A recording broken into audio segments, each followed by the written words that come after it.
10장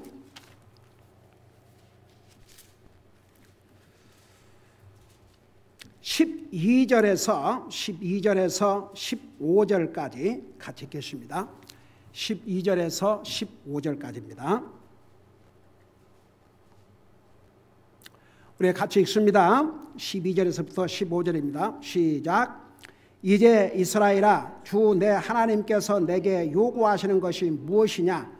오직 주 내 하나님을 두려워하여 그분의 모든 길로 걷고 그분을 사랑하며 또 내 마음을 다하고 혼을 다하여 주 내 하나님을 섬기며 내가 이날 내 행복을 위하여 내게 명령하는 주의 명령과 그분의 법규를 지키는 것이 아니냐? 보라, 하늘과 하늘들의 하늘과 땅과 그 안에 모든 것도 주 내 하나님께 속하였으나 오직 주께서 내 조상들을 기뻐하시고 그들을 사랑하사 그들의 뒤를 이을 그들의 씨 곧 너희를 모든 백성들 위로 높이 택하셨음이 이날과 같으니라. 아멘. 기도하겠습니다. 사랑의 아버지 하나님, 은혜와 사랑을 감사드립니다. 우리를 구원하여 하나님의 자녀 삼으시고 오늘도 주님을 예배하고 섬길 수 있는 이런 복된 기회를 주시고 우리에게 건강과 안전을 지켜주시고 또 우리의 필요한 모든 것 주님 놀라운 은혜로 공급해 주셔서 감사드립니다. 오늘 우리가 드린 예배가 주님 앞에 참된 예배가 되기를 원합니다. 우리 한 사람 한 사람 주님을 공경하는 마음과 주님을 두려워하는 마음과 받으실 만한 그런 예배와 경배를 하나님께 드릴 수 있는 이 시간이 되게 하여 주시옵소서. 이 시간은 주님의 존귀하신 말씀을 듣고자 원합니다. 말씀을 전할 이 종을 주의 성령님께서 도구로 사용하여 주시옵소서. 감사합니다. 사랑합니다. 예수님의 이름으로 감사 기도드리옵나이다. 아멘. 앉으시 바랍니다.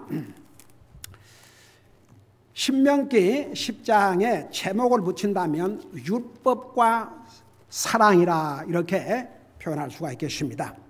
우선 신명기 10장은 이스라엘의 반역의 역사와 마음과 혼을 다하여 주님을 사랑하고 섬기며 마음을 바로 하고 교만하지 말 것을 기록하고 있습니다.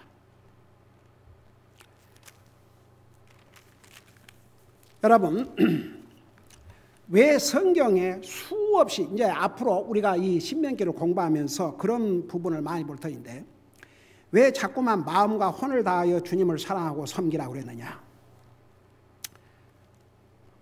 겉으로는 하나님을 예배하고 섬기는 것 같지만 실상은 그러지 않기 때문에.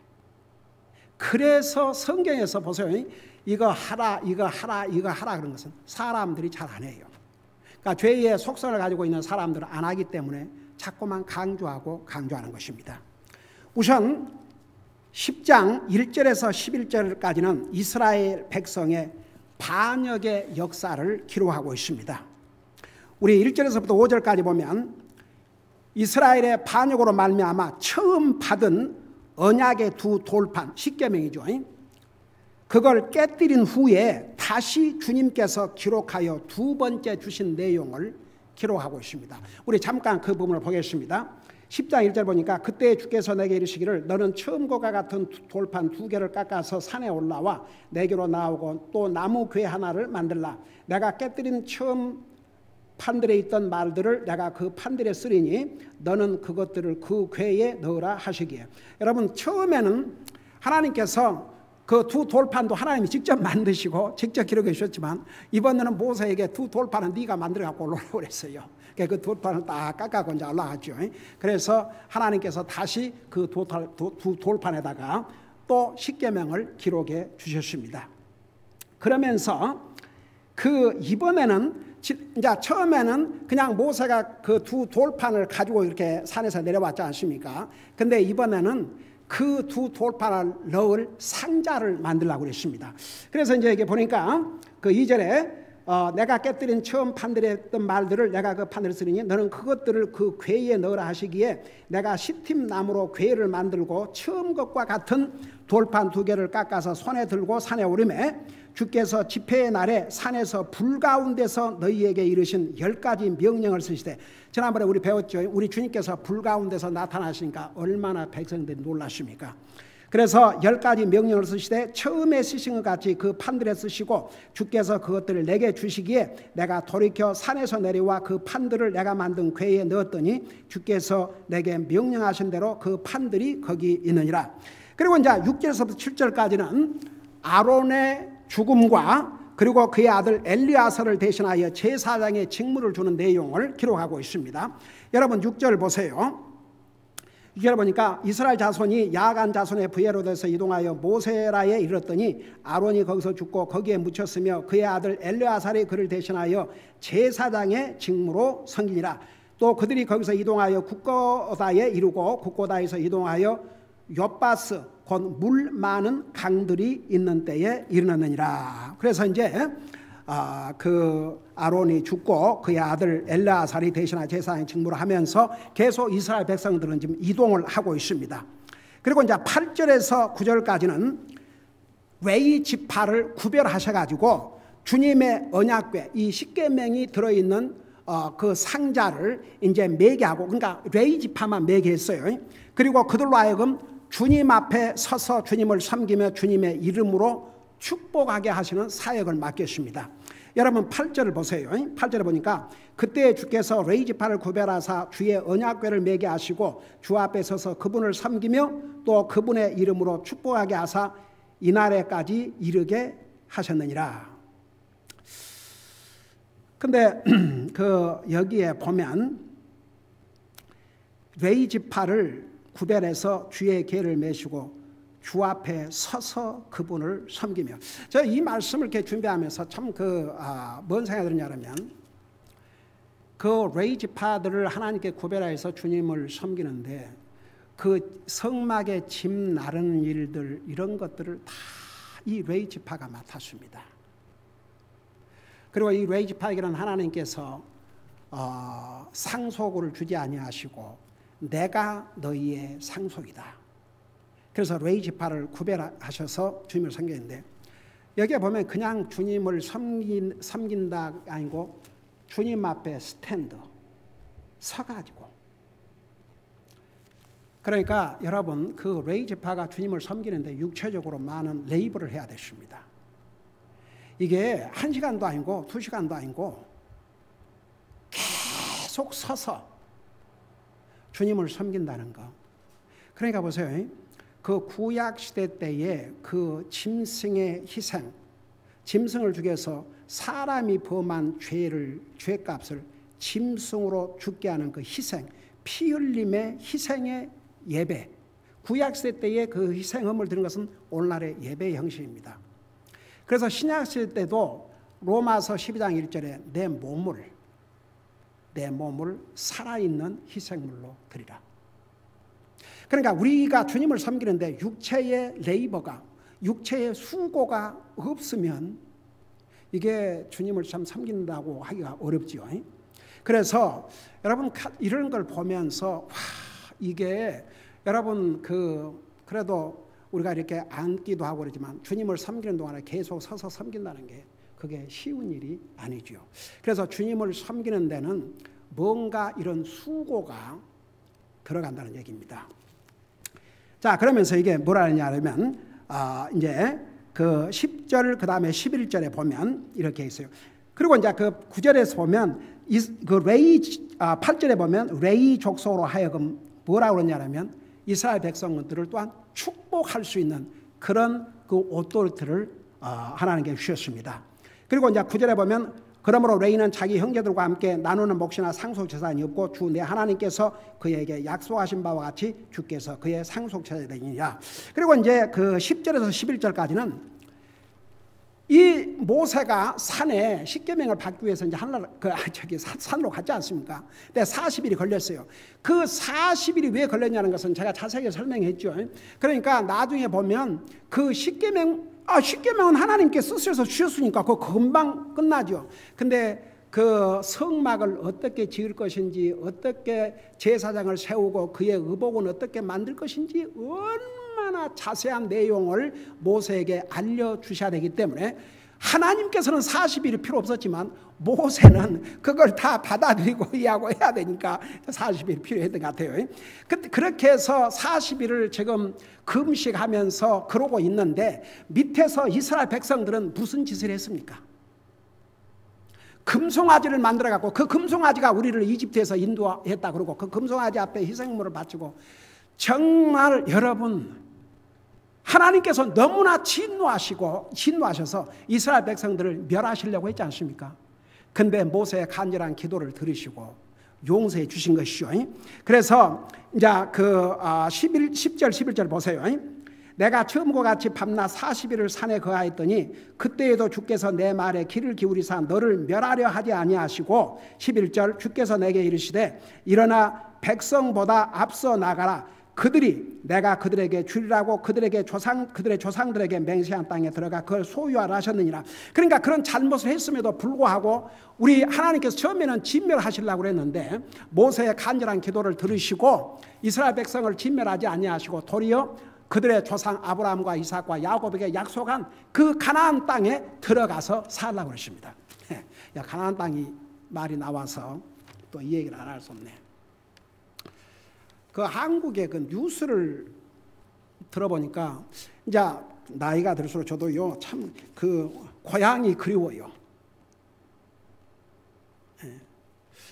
난 몰랐는데 제 고향이 전라남도 고흥이거든요. 근데 그 고흥이 이렇게 유명한 데가 되버릴 줄을 난 몰랐습니다. 그 고흥은 나라도라는 섬에서 이 우주 그 무엇을 인공위성을 발사했고 그리고 여수에서 그 고흥까지 7개인가 바다로 다리를 만들어 가지고 30분이면 그래갖고 고흥이 완전히 세계적인 명소로 나 참 그냥 제가 미국에 40몇 년 사는 날 동안 고흥이 이렇게 완전히 정말 놀라웠습니다. 제가 생각할 때도 내가 이런 아름다운 곳에 이렇게 그래서 제가 어렸을 때 여기 미국으로 말하면 제가 살던 곳이 몇 밀리언짜리 집인 것 같은 미국이 바로 바닷가에서 그러니까 항상 제가 어렸을 때 그 이 물이 들어왔다 나갔다 하니까 물이 나가면 그 고막, 낙지, 바지락 이런 것을 그렇게 그런 걸 어릴 때 많이 먹고 자랐어요. 그래서 지금도 그런 거 참 좋아하는데 anyhow 그래서 이제 한국 뉴스들을 보고 그러는데 그 한국 뉴스에 지금 한국 교회가 어떤 식으로 지금 돼가고 있는지를 그 보도하는 그런 그 보도가 있어서 제가 들어봤더니 한국에 지금 교회가 84,000개의 교회가 있답니다. 근데 많은 교회, 특별히 이제 대형 교회 이런 교회들이 그래서 이제 사람들이 안 모이고 그러니까 교회당을 팔라고 내놓은 데도 많고 그런데 많은 교회에 나갔던 사람들이 가나안 땅으로 지금 가고 있답니다. 그래서 이건 또 뭔 말인가? 그래서 이제 끝까지 들어봤어요. 그러니까 가나안을 거꾸로 하면 안 나가. 그래서 교회를 안 나가는 사람들이 엄청나게 많아져 가지고 그 교회들이 얼마나 어려움을 겪고 있다는 거.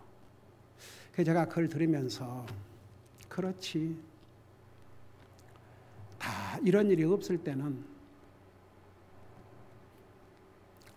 사람 사귀기 위해서 그러니까 사람 만나기 위해서 물론 제가 분명히 얘기합니다. 다 그렇다는 게 아닙니다. 그러나 많은 사람들이 저는 우리 가족에 그랬습니다. 봐라. 이게 이제 이런 상황이 되면 진짜와 가짜가 구별이 된다. 진짜 믿는 사람들은 진짜 하나님 참으로 믿는 사람들은 어떤 방법을 통해서도 주님을 예배하고 섬기는 삶을 살 것이고 이제 사람 만나러 다닌 이런 사람들은 이제 사람도 만나고 그게 사람 그 소셜이 메인 띵이었는데 교회 가는 이유였는데 그걸 할 수 없는 상황에서는 이제 그들은 떨어져 나갈 수밖에 없다. 내가 우리 가족 데리고 맨날 얘기했어요. 근데 그런 일들이 한국에 일어나가지고 지금 이제 얼마나 교회들이 서바이브 할지. 그래서 보세요. 평상시는 몰라요. 근데 어려움이 오면 진짜와 가짜가 쉽게 구별이 됩니다. 여러분, 하나님께서 이스라엘 백성들이 그 악을 행하고 했지만 그래도 모세의 기도를 들으시고 하나님께서 그 약속의 땅, 가나안 땅을 주시기로 하셨어요. 그래서 이 11절에 보면 너희 조상들이 그들의 조상들의 맹세한 땅에 들어가 그것을 소유하리라 하셨느니라. 그러니까 하나님이 약속한 것을 하나님은 이루신 것이죠.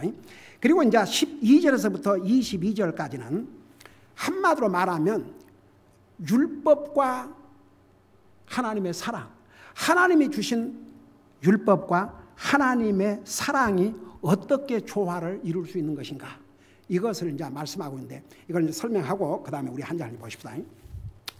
여러분 보세요. 하나님께서 주신 율법과 하나님께서 하나님의 백성들을 사랑하시면 서로 모순되는 것이 아니고 일치가 되는 것입니다. 왜냐하면 하나님께서 자신의 백성들에게 율법을 주신 것은 그들을 망하게 하려고 하신 게 아니고 그들을 보호하시기 위해서 주신 것입니다. 결국 하나님께서 사랑하시기 때문에 그들에게 이 법을 주신 것입니다. 자, 그걸 아주 쉽게 설명할게요. 세상의 율법, 세상의 법도요. 세상의 법이 왜인 줄 아십니까? 약한 자를 보호하고 프로텍트하기 위해서. 여러분, 만일에 세상에 법이 없다면 힘 있는 자가 힘 없는 자 마음대로 하고 살아요. 법이 있어도 그런 판인데, 심지어는 그런 한국에서 유전 무죄, 무전 유죄. 돈이 있으면 죄를 짓고도 무죄가 되고, 돈이 없으면 죄가 없는데도 억울하게 잡혀 들어가고. 그렇지만 원래 이 세상에도 법이 있는 이유는 약자를 보호하기 위해서, 질서를 유지하기 위해서. 그래서 법이 있어요. 우리를 해치려고 그런 게 아니고, 공산주의 법은 모르지만 공산주의 법은 사람의 자유를, 하나님께 주신 근본적인 자유와 이런 권리를 제한하기 때문에 그걸 악법이라고 그래요. 그러나 적어도 민주주의 국가의 법은 아니에요. 하다못해 교통법규를 보십시다. 아마 어제도 여기저기 어디입니까요? 유클리드하고 5번 거기에 교통사고가 나가지고요. 6명이 부상을 당하고 그중에 1명이 죽었답니다. 우리 얼반에서도 그 메인 스트리트하고 컬버 만나는 거기에서 사람을 쳐가지고 죽었어요. 여러분 보세요. 왜 그런 사고가 하는 줄 아십니까? 교통법규를 안 지키니까. 근데 법을 다 지킨다고 생각해 봐요. 그러면 아마 이 사고를 많이 줄일 수 있을 것입니다. 여러분, 부모가 예를 들어서 자식에게 해가 될 것은 하지 마라 그러고 유익이 될 것은 하라 그래요. 어떤 부모가 아무리 하나님을 안 믿는 악한 부모라 할지라도, 오죽하면 누가복음 18장에 악한 부모라도 자식에게 좋은 것을 줄 줄 안다고 그랬습니다. 어디 부모가 생선을 달라고 그러는데 뱀을 주고 정갈을 주겠냐 이거죠. 그러니까 그래도 그 부모는 자식을 사랑하기 때문에 해서는 안 될 것은 하지 말라 그러고, 해가 될 것은, 유익이 될 것은 하라 그러고, 그게 자식을 사랑하지 않아서 하는 거예요? 아니면 자식을 사랑하기 때문에 하는 거예요? 제가 여러분 아주 알기 쉽게 설명한 것입니다. 자식을 사랑하기 때문에 자식이 해가 될 것은 하지 말라, 유익이 될 것은 하라 그러는 것이지, 어느 부모가 해가 될 것을 해도 상관도 안 하고 또 유익이 될 것을 안 하는데도 아무 말도 안 하고, 그건 사랑이 아니죠. 그냥 무관심이고 내버려 두는 거죠. 그러니까 그런 면에서 우리 하나님께서 율법을 주신 것은 우선 이스라엘 백성들, 이제 우리 모두에게 넓게는 하나님의 말씀을 우리에게 주신 것은 우리를 사랑하시기 때문이지 우리를 해치려고 주신 것이 아니라는 것입니다. 근데 보세요. 이게 하나님의 율법과 하나님의 사랑이 일치가 되는 것이 모순이 안 되는 것은 우선 자 우리가 신약 성경에 오면 여러분 하나님의 율법은 거룩한 율법입니다. 그 법은 반드시 이루어져야 됩니다. 지켜져야 됩니다. 여러분 우리 주님께서 왜 이 땅에 오신 줄 아십니까? 아까 우리 성경 시간에 배웠죠. 마태복음 5장 17절 18절에서 우리 예수님은 이 땅에 오신 것이 율법을 폐하러 오신 것이 아니고 율법을 완성시키기 위해서 오셨다고 그랬습니다. 보세요. 하나님은 거룩하신 하나님이요. 그 율법도 거룩합니다. 그 율법은 반드시 지켜져야 됩니다. 근데 그 율법을 어긴 게 우리입니다. 그러면 하나님께서 우리를 향한 사랑과 그 율법을 어떻게 조화를 시키느냐? 한 가지 길밖에 없었습니다. 하나님의 거룩한 율법은 반드시 지켜야 되는데 그 지키기 위해서는 우리는 그 율법을 어긴 죄의 값을 짊어지고 죽어서 지옥 가야 됩니다. 그런데 동시에 하나님은 사랑의 하나님이시기 때문에 우리에게 그 사랑을 어떤 방법으로 베풀어 주시고 어떻게 율법을 지키게 하셨느냐? 예수 그리스도를 통해서 죄를 알지도 못한 예수님을 통해서 십자가에 죽으신 이유는 율법이 정한 최고의 형벌이 율법을 어겼을 때 벌해야 될 최고의 형벌이 죽음이기 때문에 죄를 알지도 못한 예수님이 율법의 저주를 받고 율법을 어긴 우리를 대신해서 십자가에 죽으심으로 그 예수님을 믿는 사람은 예수님 안에서 율법을 이루게 하신 것입니다. 그래서 율법과 하나님의 사랑은 배치되는 것이 아니고 도리어 조화를 이루는 것입니다.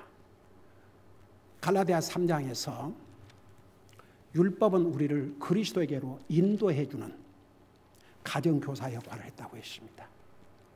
그래서 율법 때문에 우리가 죄인 걸 깨닫고 율법 때문에 우리는 율법을 지킬 수 없다는 것을 깨닫고 예수 그리스도의 사랑, 하나님의 사랑을 받아들이고 믿음으로 구원받고 하나님의 자녀가 되십니다. 그러니까 하나님께서 율법을 주신 것은 우리 인생을 해치려고 하신 게 아니고 도리어 우리에 대한 하나님의 사랑이셨습니다. 이거 하지 마라, 저거 하지 마라, 이거 해라, 저거 해라.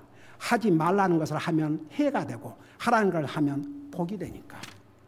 그래서 하나님께서 우리를 사랑하시기 때문에 율법을 주신 것입니다. 자, 그걸 생각하시면서 12절부터 우리 보십시다. 거기 보니까 이렇게 했어요. 이제 이스라엘아, 주 내 하나님께서 내게 요구하시는 것이 무엇이냐? 오직 주 내 하나님을 두려워하라. 그러니까 하나님께서 우리에게 요구하시는 거 다른 게 아니에요. 내 목숨을 바치라. 네 있는 재산을 다 갖다 바치라. 그걸 안 했어요. 여기에 주 하나님께서 내게 요구하는 무엇이냐? 오직 주 내 하나님을 두려워하라. 첫째, 그 다음에 그분의 모든 길로 걷고, 그 말은 그분이 인도하신 대로 순종하라 이 말입니다. 그 다음에 그분을 사랑하며, 우리가 주님을, 여러분 하나님께서 우리를 사랑하셔서 생명도 주셨습니다. 그분을 사랑하라. 그러니까 하나님께서 원하시는 게 이거예요. 또 내 마음을 다하고 혼을 다하여 주 내 하나님을 섬기며, 이게 하나님께서 네 번째 요구하시는 것입니다. 그 다음에 13절에 보니까 내가 이날 내 행복을 위하여 내게 명령하는 주의 명령과 그분의 법규를 지키는 것이 아니냐. 그러니까 주님의 명령과 주님의 법규, 이런 자세한 이런 것을 지켜 행하라. 그게 이제 하나님께서 원하시는 것임을 분명히 알려주셨어요. 그리고 이제 15절에 보니까 오직 주께서 내 조상들을 기뻐하시고 그들을 사랑하사 그들의 뒤를 이을 그들의 씨 곧 너희를 모든 백성이로 높이 택하셨음이 이날과 같으니라. 그러니까 여러분 봤어요. 이스라엘 백성들은 아주 그냥 반역의 역사로 점철되어 있습니다. 가득 차 있어요. 그런 이스라엘 백성들에게 왜 가나안 땅을 소유하게 하셨느냐? 두 가지 이유. 그 이스라엘 백성들의 조상들 아브라함과 이삭, 야곱을 기뻐하시고 두 번째 그들을 사랑하셔서, 그러니까 조상의 덕을 단단히 본 거지요. 그러니까 여러분 보세요. 이 부모들이 정말 주님을 사랑하고 열심히 주님 섬기면 어떤 면에서든지 자식에게 좋은 영향이 갑니다. 그거 절대 잊지 마세요. 그래서 정말 자손들을 위해서라도 부모가 주님을 사랑하고 믿음으로 살면 그 자손들에게 복이 돼요. 그러니까 이들의 하는 행위를 보면 그 가나안 땅 그 줄 자격도 없습니다. 받을 자격도 없습니다. 가나안 땅을 받을 자격이 없어요. 그렇지만 그 조상들을 기뻐하시고 그들을 사랑하셔서 그러면서 뭐라 그러십니까? 그러므로 너희는 마음의 포피에 할례를 행하고 다시는 목을 뻣뻣하게 할지니 여기에 마음의 포피에 할례를 행하라. 그 말이 뭔 말이냐면 여러분 이 사람의 마음은 아주 강팍합니다. 그러니까 우리 히브리서 배웠죠? 2장 3장에서 3번이나 무려 너희가 하나님의 음성을 들을 때 내 마음을 강팍하게 하지 말라. 그래서 마음의 할례를 행하란 말은 하나님의 말씀을 받을 수 있는 그런 부드러운 마음으로 바꾸라 이겁니다. 여러분 우리 예수님께서 이 땅에 오셔서 사람의 마음의 밭을 4가지로 설명해 주지 않습니까? 그 중에 한 가지 밭만 좋은 밭이에요. 그게 옥토밭입니다. 거기는 하나님의 말씀에 씨를 뿌려주면 잘 받아들이고 잘 자라고 열매를 맺습니다. 그래서 여러분 보세요. 하나님의 말씀을 듣고도 자기를 바꾸지 않는 사람은 소망이 없다는 얘기 수없이 했습니다. 그거 아세요? 아무리 부모가 뭔 말을 하고 아무리 다른 사람이 뭔 말을 해도 안 듣던 사람이 하나님 말씀을 전해주니까 그 앞에서 무릎을 꿇고 그 말씀을 피어나가 됩니다. 세상에 그런 사람들 참 많아요. 그래서 여러분 항상 이스라엘 백성들은 이 마음의 그 할례를 받지 못하고 하나님 말씀을 제대로 받지를 못했어요. 그러니까 이제는 더 이상 그런 강팍한 마음 갖지 말고 그 마음의 할례를 행하라 그 말은 강팍한 마음을 다 바꾸라 이겁니다. 뒤집어 엎고 하나님의 말씀을 받을 수 있는 그런 부드러운 마음으로 바꾸라. 그 다음에 다시는 목을 뻣뻣하게 하지 말라. 목을 뻣뻣하게 한다는 거 아주 고집과 교만. 여러분 사람마다 고집이 있지만 이 잘못된 고집은 빨리 버릴수록 좋습니다. 고집은 자기를 망하게 할 수도 있습니다. 여러분 더더구나 하나님 앞에서 고집은 하나님의 심판을 쌓아 올린다고 그랬습니다. 여러분 좋은 컨빅션은 우리 모든 그리스도인이 가져야 되겠지만 자기의 그 쓸데없는 고집 그거 버려야 됩니다. 그래서 목이 뻣뻣하는 것은 고집과 교만을 가리켰습니다. 그 다음에 이제 17절부터는 정말 너희들이 믿고 있는 하나님이 너희들을 인도하시고 너희들에게 가나안 땅을 약속하신 하나님이 누군지를 제대로 알아 이겁니다. 그래서 17절에 보면 주 너희 하나님은 신들의 신이시오 주들의 주시며 위대하고 능하시며 두려우신 하나님이시니라. 그래서 우리 주님은 보통 잡신 것처럼 그렇게 사람의 손으로 만든 주하나 동상이 아니고 여기에 뭐라 하십니까? 신들 중에 신이요 주들 중에 신이요 위대하시고 능하시며 두려우신 하나님이라. 그래서 하나님을 두려워해야 하나님 제대로 믿어요. 그분은 사람을 외모로 보지 아니하시며 대가를 받지 아니하시고 무슨 하나님께 사람을 외모로 보시고 무슨 대가 어떤 그 상을 받으려고 하는 것이 아니신 분이라 그 말입니다. 그러면서 아버지 없는 자와 과부를 위해 재판을 집행하시며 나그네를 사랑하사 그에게 음식과 옷을 주시나니. 그러니까 한 가지 보면 하나님께서는 약자에게 굉장히 관심이 많습니다. 고아, 과부, 나그네 이들을 사랑하셔서 그들에게 음식과 옷을 주었다고 하십니다. 여러분 우리가 이 구제 사역을 한다는 게 정말 얼마나 우리에게 복된 교회인지 모르겠습니다. 오죽하면 가난한 자를 그 구제하는 자의 그건 의로운 행위요 그 의의를 하나님께서 영원토록 기억하신다 하셨습니다. 그러니까 그건 영원히 남다고 그랬어요. 그러니까 우리가 이런 하나님의 마음, 그러니까 약자를 사랑하시고 나그네를 사랑하시고 올 때 갈 데 없는 사람. 제가 이 말씀을 읽으면서 제가 살아온 경험 중에 제가 우리 그 집사람하고 단 둘이만 살 때는 산 것은 그 뭐 한 2년 정도인가. 그리고 나서는 항상 우리 집에 누군가 와서 이제 살게 되는데 저는 지나고 나서 이게 얼마나 우리에게 복이 됐다는 거. 어메이징. 10년 동안은 이제 우리 어머님이 오셔서 우리 어머님 모시고 살았고 이제 우리 가족이니까 이제 그건 놔두고. 근데 그 기간 동안에 무슨 일이 있었냐면 정신이 온전치 못한 사람이 캐나다가 집인데 제가 다니는 한국 교회에 어떤 아는 친척이 있어갖고 거기로 오게 됐는데 이 사람이 그 이제 밤만 되면 이 저 뭡니까? 이 골프채를 가지고 막 휘두르고 다니고 밤만 되면 그 화장실에 그 물을 틀어놓고 샤워를 하고 하여간 냉장고에 있는 것은 다 끄집어 먹고 이제 그래갖고 이제 다 벌벌 떨고 나중에는 그 친척도 그냥 가버린 거예요. 그러고 우리 집으로 데리고 왔습니다. 이제 이제 갓 태어난 딸이 있고 젊은 아내가 있고 나이든 어머니가 있고 인간적으로 생각해 볼 때는 얼마나 위험합니까? 근데 남자는 아주 키가 크고 덩치도 좋아요. 그때는 제가 목사가 아니었습니다. 근데 신기한 하나님의 체험을 했습니다. 그를 불쌍히 여기고 그를 데리고 다니고 그리고 나를 두려워하는 거예요. 내가 무슨 화를 낸 것도 아니고 뭐 한 것도 아닌데 나를 두려워하니까 컨트롤 되는 거예요. 아주 신기했습니다. 처음에 며칠은 그랬어요.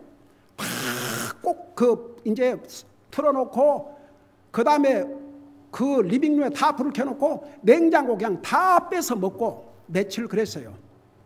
그래서 하루는 내가 이제 불러갖고 앉혀놓고 하루 세 끼 딱 먹도록 해줄 테니까 오늘부터는 밤에 그러고 다니지 마라.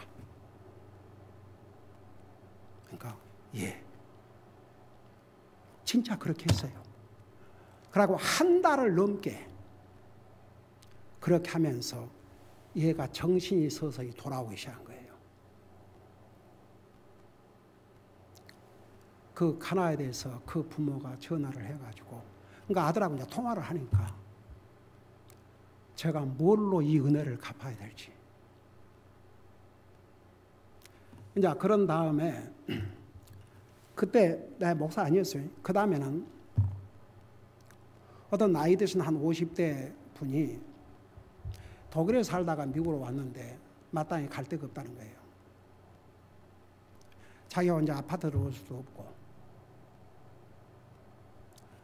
우리 이제 내가 나갔던 교회를 거기도 어떻게 해서 왔는데 아무도 겉으로는 아주 믿음으로 사는 사람처럼 거룩 그렇게 했던 사람들도 막상 아무도 그를 데려가지 않았습니다. 그를 집에 데리고 왔습니다.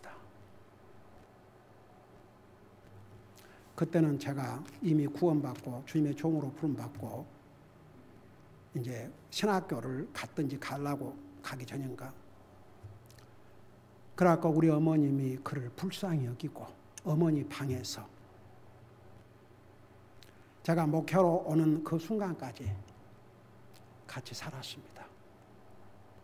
그리고 오면서 제가 신학교 다닐 때 경영했던 치킨 가게를 그에게 넘겨주고 그거 해서 먹고 살도록 하고 왔습니다.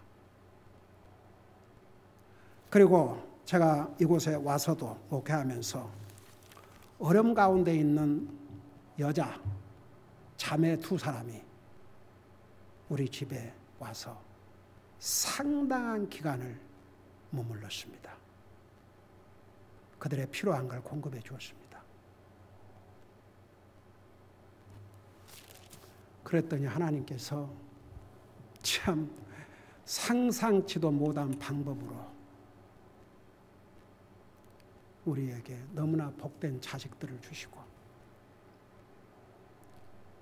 이렇게 저는 집사람하고 이를 돌아보면서 참 우리가 우리 편한 것만 생각하고 불편한 것 생각하고 거절하지 않고 도움이 필요한 사람들 한 번도 거절하지 않고 도와줬던 것이 그렇게 할 수 있던 은혜를 구원받기 전도 구원받기 후도 그게 얼마나 하나님 앞에 감사한지.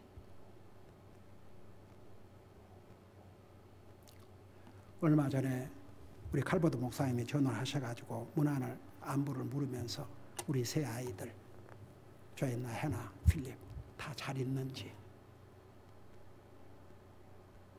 그래서 여러분 보세요. 우리가 정말 도움이 필요한 사람을, 진짜 도움 필요한 사람 도와주면 그가 하나님께서 다 보고 계십니다. 그러면서 이게 뭐라 하십니까? 그러므로 19절에 너희는 나그네를 사랑하라. 너희가 이집트 땅에서 나그네니라. 특별히 그 이스라엘 백성들이 이집트에서 종살이를 했지 않습니까? 그 종살이를 했기 때문에 그런 경험이 있는 너희가 혹시라도 여행자가 와서 갈 곳이 없는 사람이 와서 너희 땅에 와서 산다고 해서 그들을 학대하거나 그들을 쫓아내거나 하지 마라 이거죠. 그들이 너희들과 함께 살도록 하라. 그러면서 2절에 너는 주 내 하나님을 두려워하여 그분을 섬기며, 또 여기서도 그래서 또 주 내 하나님을 두려워하며 그분을 섬기며. 왜? 하나님을 두려워해야 하나님을 섬긴다니까요. 이게 죄의 속성을 가지고 있는 사람들이기 때문에 구원받은 하나님의 자녀도 하나님을 두려워하며 없이는 하나님 섬기는 것을 그렇게 대단치 않게 여깁니다.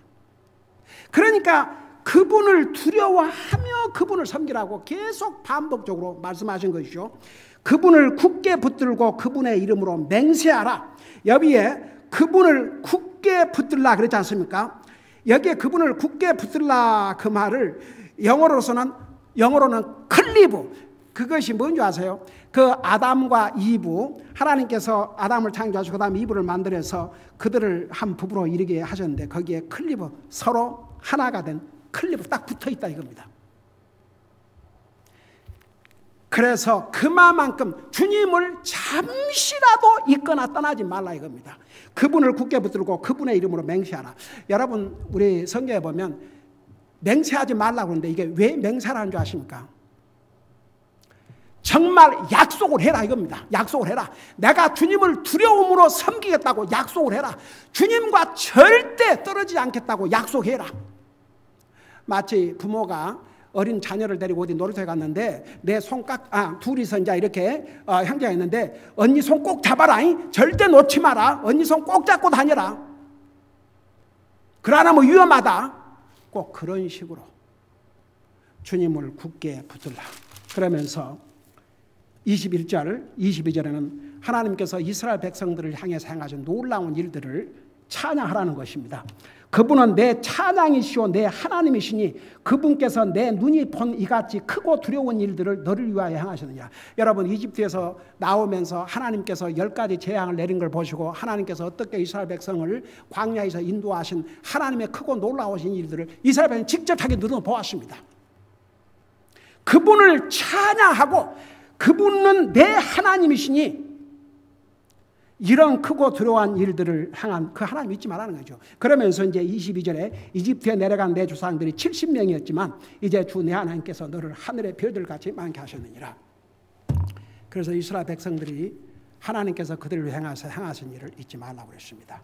그런데 오늘 내가 마지막 여러분과 하나님 우리가 꼭 하나 이것만큼은 알고 가자. 그 교훈은 바로 여러분 잠깐 성경 10장을 보세요. 10장 13절에 있는 이 말씀이 옵시다. 내가 이날 내 행복을 위하여 내게 명령하는 주의 명령과 그분의 법규를 지키는 것이 아니냐.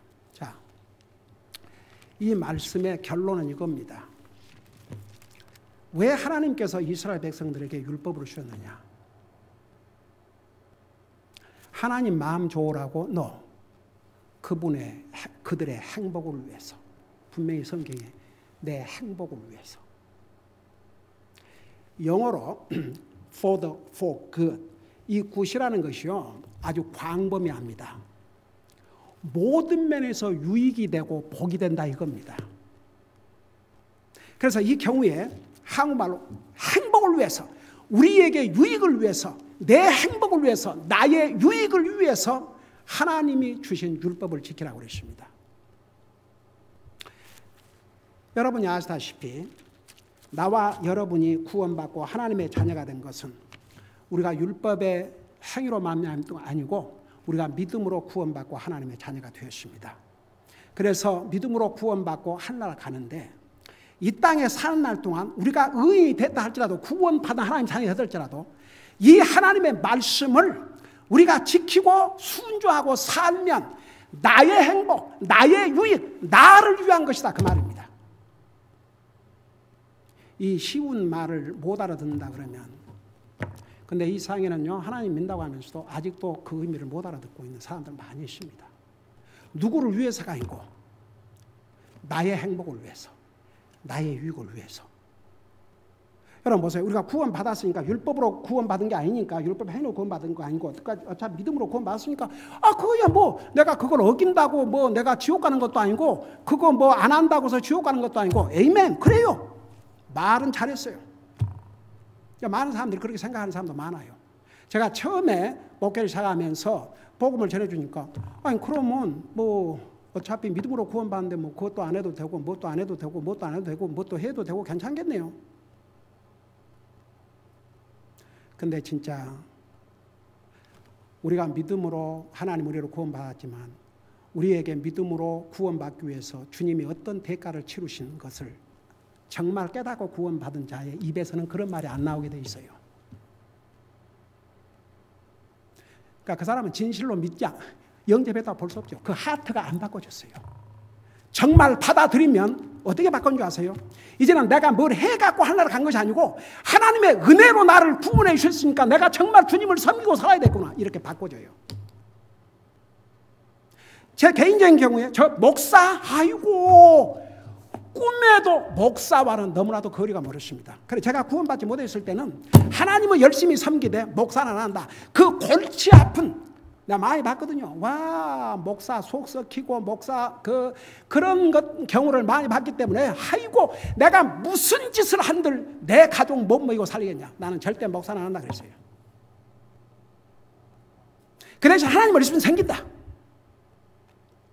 근데 이제는 내가 뭘 해갖고 하늘나라 간 게 아니고 와 주님의 은혜로 믿음으로 구원받고 하늘나라 가게 해주신 이게 너무 감사하니까 어떻게 마음의 자세가 바꿔진 거 아니?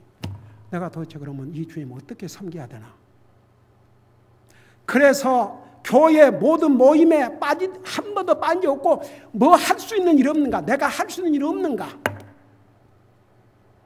그러고 다녔어요. 그래서 정말 구원받은 하나님의 자녀의 하트는 어떻게 내가 주님을 위해 살까 이렇게 바꿔지지. 아이고 이제 하나님을 구원받고 하려고 하니까 뭐 이것도 안 하고 뭐 교회도 안 가도 되고 뭐 성경 안 읽어도 되고 기도 안 해도 되고 뭐 참 편안하게 됐네요. 주여 그 마음은 진짜 주님을 받아들인 마음이 아닙니다. 근데 여러분 보세요. 우리가 성경을 하려고 하려고 성경 읽는 게 아니에요. 하려고 하려고 기도하는 게 아니에요. 우리는 이미 하나님의 백성입니다. 하나님의 백성이기 때문에 하나님의 말씀을 읽고 듣고 행하고 기도하고 교회 모든 모임에 참여해서 하나님을 예배하고 섬기고 하나님의 사역을 지원하고 그게 바로 된 마음이 옵시다. 그러니까 보세요. 이스라엘 백성들에게 내 행복을 위해서 주신 법이니까 그거 지켜라. 그러면 너그 행복하다. 그러니까 여러분 보세요. 우리가 하나님으로 구원받고 하나님 자녀가 됐지만 우리가 하나님 말씀에 순종하고 살면 그러니까 그것을 그냥 하나님 말씀 순종하고 산다 그러니까 아이고야 이 성경 이 많은 것을 어떻게 다 순종하고 살아? 그러니까 신약 성경에서 그리스도인들이 삶은 기준을 딱 주셨어요. 그러니까 그것을 행하고 사는 거 내가 5가지 얘기했죠. 그것만 잘하고 살면 결국은 하나님의 자녀로서 하나님 말씀을 순종하고 살게 되고 결국은 우리에게 복이 된다는 얘기입니다. 나는 우리 사랑하는 성도들이 믿음으로 구원받고 하나님의 자녀들이 되었기 때문에 더 주님 사랑하고 더 주님 열심히 섬기고 주님 말씀에 순종함으로 이 땅에서도 행복한 그리스도인들이 되기를 원합니다. 기도하십시다. 오늘 이 말씀을 듣고 정말 과연 나에게는 하나님을 두려워하는 자세를 갖고 있는가? 지난번에 공경하는 마음과 하나님에 속한 두려움과 받으실 만하게 하나님을 섬기라고 말씀해 주셨는데, 정말 나는 내 행복을 위해서라도 하나님 말씀에 순종하고 하나님의 자녀로서의 삶을 살고 있는지, 만일 그렇게 하지 않고 있다면 할나라 갈지라도 이 땅에서는 절대 행복한 그리스도인이 되기가 어렵습니다. 이 땅에서 행복한 그리스도인이 되기 위해서는 우리가 하나님 말씀에 순종하고 살아야, 그래야 행복한 그리스도의 삶을 살 수 있습니다. 오늘 이 말씀을 생각하면서 내가 어떤 부분에서 하나님의 자녀로서 불순종하고 있는지, 하나님의 자녀는 다 알게 다 돼 있습니다. 우리 속에 하나님의 영이 계시기 때문에 그걸 놓고 하나님 앞에 기도하면서 나도 이제는 그 말씀에 순종함으로 정말 행복한 그리스도의 삶을 살게 해주세요. 다 같이 이런 마음으로 기도하시길 바랍니다. 기도하십니다.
사랑의 아버지 하나님, 우리 하나님께서는 우리를 은혜로 구원해 주셨지만 우리가 하나님의 말씀에 순종하고 주님의 자녀로서 항상 주님을 예배하고 섬기는 게 우리의 삶의 우선순위가 되고, 항상 영적인 일을 육신의 일보다 더 소중하게 여기고 하나님의 자녀로서 기본적인 5가지를 행하고 살 때에 그것이 우리에게 이 땅에 사는 날 동안 행복한 그리스도의 삶이라는 것을 우리 잊지 말게 하시고, 우리 하나님께서는 이스라엘 백성들에게 율법을 주신 것은 그들을 얽매고 그들을 어렵게 하고 힘들게 하게 주신 것이 아니고 그들의 행복을 위해서 주셨다고 했습니다.